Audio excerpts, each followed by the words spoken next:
Moon ক্যানভাসে তোমাদের স্বাগত। আমার আজকের রেসিপি হলো সর্ষে ইলিশ। বর্ষাকালে ইলিশ সর্ষে দিয়ে রাঁধবো না তা কি হয়?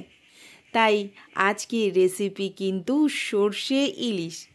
দেখো, প্রথমেই আমি মাছগুলোকে নুন, হলুদ আর কাঁচা সর্ষের তেল দিয়ে মেখে রেখেছি। আর এদিকে কাঁচা লঙ্কা 4টে মতন ভালো করে চিড়ে রেখেছি।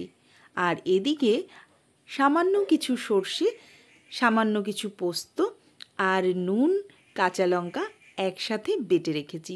যে যেরকম ঝাল খাবে সেইভাবে লঙ্কা ইউজ করবে, কারণ সর্ষেতে নিজস্ব যে ঝাঁজ একটা থাকে, তারপরে লঙ্কা কিন্তু বেশি প্রয়োজন পড়ে না। তবু যারা ঝাল খেতে ভালোবাসো তারা কিন্তু সর্ষের সাথে তোমরা বেশ কিছু কাঁচা লঙ্কা দিয়ে দিতে পারো। আর এদিকে আমি মিক্সি ধোয়া জলটা কিন্তু আমি কড়াইয়ের মধ্যে ঢেলে নিয়েছি। দেখো, রান্নাটা কিন্তু খুব শর্টকাট, কোনো রকম ঝামেলা ছাড়াই। ওয়ার্কিং ওম্যানদের জন্য এই রান্নাটা কিন্তু ভীষণই সুবিধাজনক, কারণ যারা রোজ অফিসে যাও, সকাল সকাল অফিসে বেরোতে হয়, আবার রান্না করেও বেরোতে হয়, তারা যদি এই রান্নাটা করো তো দেখবে কত তাড়াতাড়ি হয়ে যায় রান্না, আর তোমরা অফিসও টাইম মতো বেরোতে পারবে।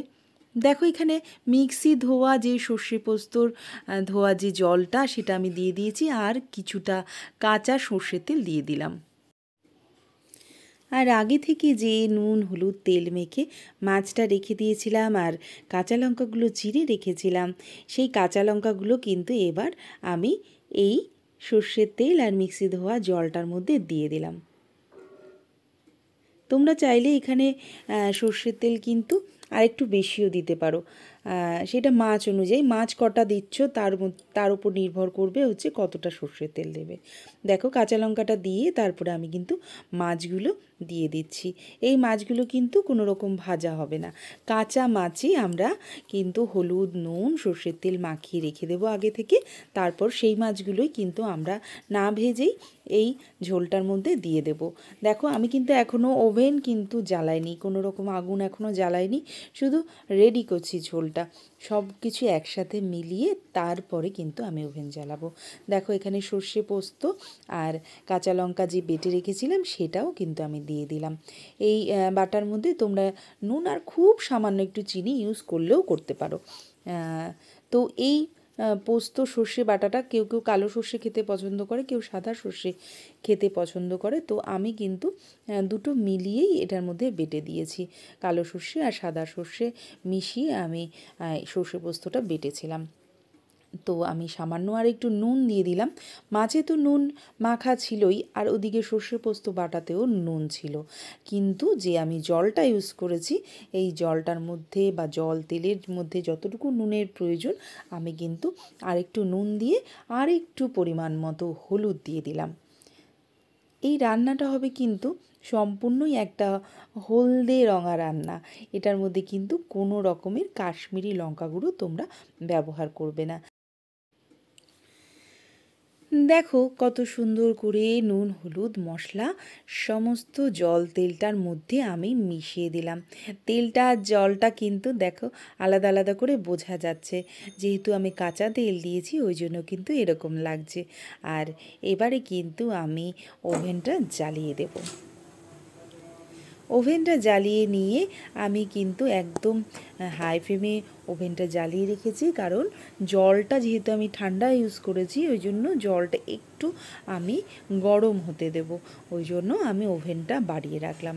কিছুক্ষণ জলটা গরম হতে দেওয়ার পরে তারপর কিন্তু আমি যখন দেখব জলটা বেশ ফুটে উঠেছে, দেখো সুন্দর করে জলটা ফুটে উঠছে, এবার কিন্তু আমি ওভেনটাকে কমিয়ে একটা ঢাকনা চাপা দিয়ে দেব। দেখো, ঢাকনাটা কিন্তু চাপা দিয়ে দিয়েছি। এবার কিন্তু ওভেনটা কমিয়ে দেব। ওভেনটা কমিয়ে আমরা মাছটা কিন্তু একটু সেদ্ধ হতে দেব। এই ঢাকনাটা দেওয়ার কারণই হচ্ছে যে মাছটা যেন সেদ্ধ হয়ে যায়। মাছটা মোটামুটি 7 থেকে 10 মিনিট সেদ্ধ হতে দিয়ে আমরা ঢাকনাটা সরিয়ে নিলাম। দেখো, বেশ গ্রেভিটা ঘন হয়ে গেছে, যেরকম জল জল লাগছিল দেখতে সেটা আর নেই। এবার কিন্তু এটা বেশ ঘন ঘন গা মাখা হয়ে গেছে, মাছের গা মাখা হয়ে গেছে, মশলা তেল সব মিলিয়ে একদম খুব সুন্দরভাবে রান্নাটা কিন্তু রেডি হয়ে গেছে। তোমরা চাইলে নামানোর আগে কিন্তু কাঁচা লঙ্কাও 2-3টা আরও দিয়ে দিতে পারো, কারণ কাঁচা লঙ্কার একটা আলাদা যে ফ্লেভার, ওটা দারুণ লাগে। আমি কিন্তু একটু সর্ষের তেল দিয়ে দিলাম। কাঁচা সর্ষের তেল নামানোর আগে দিলে সেই মাছের টেস্টটা অনেক ভালো লাগে। ইলিশ মাছের ক্ষেত্রে এটা বেশিরভাগ ক্ষেত্রে আমরা করে থাকি যে নামানোর সময় আমরা কাঁচা সর্ষের তেল একটু দিয়ে তারপর ওটা মিলিয়ে নিয়ে আমরা নামিয়ে নিই। দেখো কাঁচা সর্ষের তেলটা দিয়ে আমি কিন্তু একটু মিলিয়ে নিচ্ছি। ওদিকে ওভেনটা অফ করে দিয়েছি, কারণ এই সর্ষের তেলটা কিন্তু আমরা ফুটতে দেব না ঝোলের সাথে। এই সর্ষের তেলের গন্ধটা কিন্তু থাকবে মাছের মধ্যে, তাতে ঝাঁঝটা অনেক ভালো ওঠে।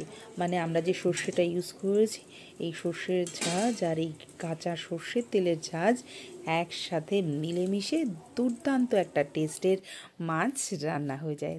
আমি একটা পাত্রের মধ্যে মাছটা দেখো ঢেলে নিলাম। তোমরা বুঝতে পারছো আশা করছি যে কত সুন্দর তেলটা কিন্তু ওপরে ভাসছে, পরে যে কাঁচা সর্ষের তেল দিয়েছি সেই তেলটা কিন্তু একটু উপরে ভাসছে। আর এদিকে সর্ষে পোস্তর বাটার গ্রেভিটাও কিন্তু বেশ গায়ে মাখা মাখা হয়ে গেছে মাছের। সুন্দরী ইলিশকে আরও সুন্দরী করে তোলার জন্য বর্ষায় এই রেসিপিটা তোমরা কিন্তু অবশ্যই করো।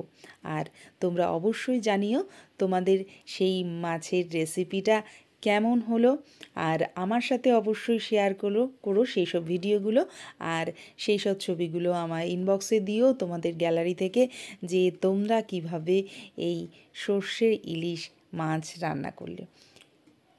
এর আগেও আমি কিন্তু ইলিশ মাছের একটা রেসিপি আমি তোমাদের দেখিয়েছিলাম বেগুন আলু দিয়ে, যেটা খুব কমন, সবাই করে। এই রান্নাটাও কিন্তু খুব কমন, ভীষণ সহজ আর শর্টকাট রান্না, কিন্তু এই রান্নাটাই অনেকের কাছে ভীষণ কঠিন। যারা নতুন সংসার পেতেছো, যারা নবিশ, যারা রান্না একেবারেই জানো না, তারা কিন্তু এই রান্নাটা দেখে তোমরা বাড়িতে ট্রাই করতেই পারো। আর অবশ্যই ওয়ার্কিং ওম্যান যারা, তারা কিন্তু এই শর্টকাট রান্নাটা অবশ্যই করবে, কারণ এই রান্নাটা হতে খুব জোর হলে 10 মিনিট টাইম লাগে, এর বেশি নয়। ওই জন্য তোমরা কিন্তু এই রান্নাটা করতেই পারো।